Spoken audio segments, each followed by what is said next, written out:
పిత పుత్ర పవిత్రాత్మ నామమున ఆమేన్. ఈరోజు మే 3వ తారీఖు. యోహాను సువార్త 14వ అధ్యాయము 6వ వచనము నుండి 14వ వచనం వరకు.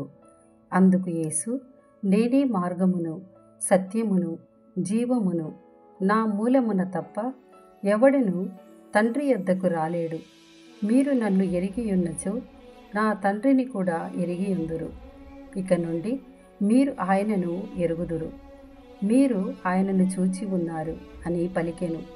అప్పుడు ఫిలిప్పు, ప్రభు, మాకు తండ్రిని చూపుము, మాకది చాలును అనెను.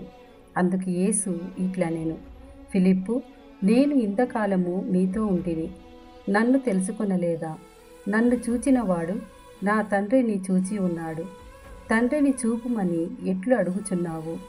నేను తండ్రి యందు, తండ్రి నాయందు ఉన్నామని నీవు విశ్వసించుటలేదా? నేను మీతో చెప్పుచున్న మాటలు నా అంతటా నేనే చెప్పుటలేదు, కానీ తండ్రి నాయందు నివసించుచు తన పనులను నెరవేర్చుచున్నాడు. నేను తండ్రి యందు ఉన్నాననియు తండ్రి నాయందు ఉన్నాడనియు మీరు విశ్వసింపుడు. లేనిచో ఈ క్రియలను బట్టి అయినను నన్ను విశ్వసింపుడు.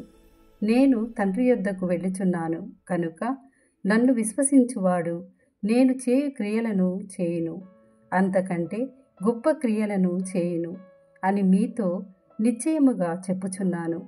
తండ్రి కుమారుని యందు మహిమపరపబడుటకు మీరు నా పేరిట ఏమి అడిగినను చేసేదను. మీరు నా పేరిట నన్ను ఏమి అడిగినను దానిని చేసేదను. ఇది ప్రభుని వాక్కు. సర్వేశ్వరునికి వందనములు.